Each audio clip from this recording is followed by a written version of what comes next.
Hi అండి. అందరికీ నమస్కారం. Welcome back to my channel. ఈ వీడియోలో ఏపీ ప్రభుత్వ ఉద్యోగులకు మరియు పెన్షనర్లకు పెండింగ్ బిల్లులు చెల్లింపుల తాజా సమాచారం గురించైతే తెలుసుకుందాము. వీడియోనైతే ఎక్కడ గాని స్కిప్ చేయకుండా ఎండ్ వరకు చూసేయండి. అప్పుడే ఇన్ఫర్మేషన్ పూర్తిగా అర్థమవుతుంది. వీడియో చూస్తున్న ప్రతి ఒక్కరు వీడియోకైతే లైక్ చేయండి ఫ్రెండ్స్. ఈ వీడియోని తోటి ఉద్యోగ పెన్షన్ మిత్రులతో అయితే షేర్ చేయండి. కొత్తగా మన ఛానల్ చూస్తున్నారు. ఇంకా ఎవరైనా సబ్స్క్రైబ్ చేసుకున్నట్లయితే వెంటనే మన ఛానల్‌ని సబ్స్క్రైబ్ చేసుకోండి. దీని ద్వారా నేను చేసే ప్రతి ఒక్క వీడియో మీ వరకు రీచ్ అవుతుంది. ఇక ఆలస్యం చేయకుండా వివరాల్లోకైతే వెళ్ళిపోదాము. ఫ్రెండ్స్ ఇక విషయానికొచ్చినట్లయితే గత ఆర్థిక సంవత్సరం పెండింగ్ బిల్లుల రద్దు, కొత్త బడ్జెట్‌తోనే చెల్లింపులు ఆర్థిక శాఖ కీలక ఆదేశాలనైతే జారీ చేయడం జరిగింది. క్షుణ్ణంగా పరిశీలించాకే బకాయిల చెల్లింపులు, ఉద్యోగుల హెచ్ఆర్ బిల్లులకు మినహాయింపు, యథాతథంగా చెల్లింపులకు పక్కా మార్గదర్శకాలైతే జారీ. ఆంధ్రప్రదేశ్ రాష్ట్ర ప్రభుత్వం కీలక ఆర్థిక నిర్ణయం తీసుకుంది. గత ఆర్థిక సంవత్సరం అయినటువంటి 2023, 24లో పెండింగ్‌లో ఉన్నటువంటి బిల్లులన్నిటినీ రద్దు చేస్తూ వాటిని సంబంధిత శాఖలకు తిరిగి పంపివేసింది. ఈ బిల్లులకు చెల్లింపులు జరపాలంటే ప్రస్తుత ఆర్థిక సంవత్సరం అయినటువంటి 2024, 25 బడ్జెట్ కేటాయింపుల నుంచి కొత్తగా మంజూరు ఉత్తర్వులు పొందిన తర్వాతే చెల్లించాలని ఆర్థిక శాఖ స్పష్టం చేసింది. అంతేకాకుండా ఏళ్ల తరబడి పేరుకుపోయినటువంటి వేల కోట్ల రూపాయల బకాయిల బిల్లులకు కూడా చెల్లింపులకు సంబంధించినటువంటి పటిష్టమైన మార్గదర్శకాలను విడుదల చేసింది. ఈ మేరకు ఆర్థిక శాఖ కార్యదర్శి పీయూష్ కుమార్ గారు గురువారం ఉత్తర్వులైతే జారీ చేశారు.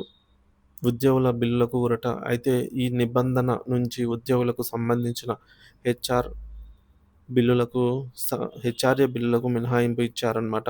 2023, 24 ఆర్థిక సంవత్సరానికి చెందిన ఉద్యోగుల జీతభత్యాలు, ఇతర హెచ్ఆర్ బిల్లులు సంబంధించినటువంటివి ఏవి కూడా వెనక్కి పంపబడవని, వాటిని సీఎఫ్ఎంఎస్ ద్వారా యథాతథంగా ప్రాసెస్ చేసి చెల్లించాలని ఉత్తర్వులలో పేర్కొన్నారు.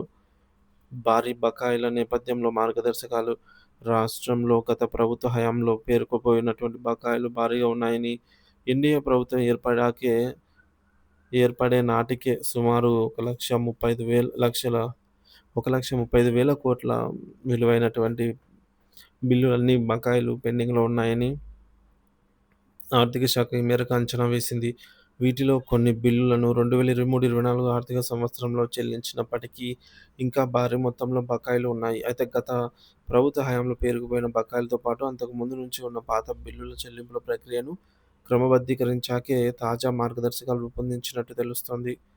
ఒక ఆర్థిక సంవత్సరం నుంచి మరొక ఆర్థిక సంవత్సరానికి పెండింగ్ బిల్లుల భారం పేరుకుపోవడంతో గుత్తేదారులు, సరఫరాదారులు తమ బిల్లుల మంజూరు కోసం కార్యాలయాల చుట్టూ తిరగటం, ఫిర్యాదులు చేయడం సాధారణమైన ఆర్థిక శాఖను ఇదంతా సర్వసాధారణమైనైతే ఆర్థిక శాఖ గుర్తించింది. సో, దీర్ఘకాలంగా బిల్లులు చెల్లించకపోవడం వల్ల న్యాయ వివాదాలు తలెత్తి వాటి పరిష్కారానికి ప్రభుత్వం అదనపు వ్యయం చేయాల్సి వస్తోందని, ప్రభుత్వ యంత్రాంగ సమయం వృధా అవుతోందని కూడా పేర్కొంది.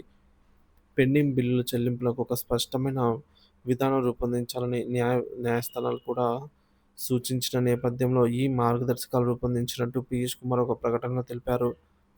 ప్రధాన మార్గదర్శకాలు. కొత్తగా గత ఆర్థిక సంవత్సరాలకు చెందిన అన్ని పెండింగ్ బిల్లులను ప్రస్తుత ఆర్థిక సంవత్సరం 2024, 25లో కొత్త బిల్లులుగా పరిగణించి చెల్లింపుల ప్రక్రియ చేపట్టాలి. కొత్త మంజూరు తప్పనిసరి. ఈ పాత బిల్లులకు ప్రస్తుత ఆర్థిక సంవత్సరం 2024, 25 బడ్జెట్ కేటాయింపుల నుంచి సంబంధిత అధికారి ద్వారా కొత్త మంజూరు అనుమతులు పొందాలి. ప్రాధాన్యతా క్రమం. బకాయిలు చెల్లించే క్రమంలో అన్ని ప్రభుత్వ శాఖలు పాత పెండింగ్ బిల్లులన్నిటికీ ప్రాధాన్యత క్రమాన్ని నిర్ధారించాలి. ప్రభుత్వ ప్రాధాన్యతలు, న్యాయస్థానాల ఆదేశాల మేరకు ఈ ప్రాధాన్యత మారవచ్చు. అటువంటి సందర్భాల్లో ఏ బిల్లుకు ముందుగా చెల్లింపులు జరపాలో సంబంధిత శాఖలే నిర్ణయించుకోవాలి. క్షుణ్ణ పరిశీలన.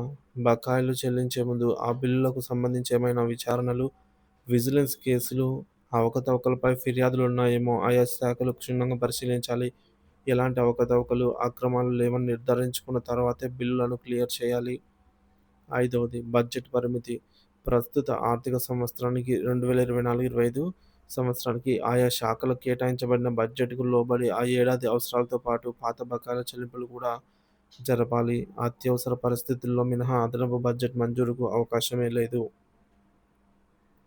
ఉద్యోగుల బిల్లులు. ఉద్యోగులకు సంబంధించిన జీతభత్యాలు, ఇతర హెచ్ఆర్ఏ బిల్లులు వెనక్కి పంపబడవు. వాటి చెల్లింపులు సీఎఫ్ఎంఎస్ ద్వారా యథావిధంగా కొనసాగుతాయి. ఈ నిర్ణయంతో ఆర్థిక క్రమశిక్షణ పాటించడంతో పాటు పెండింగ్ బిల్లుల చెల్లింపుల్లో కూడా పారదర్శకత తీసుకురావాలనైతే ప్రభుత్వం లక్ష్యంగా పెట్టుకున్నట్టు స్పష్టమవుతోంది.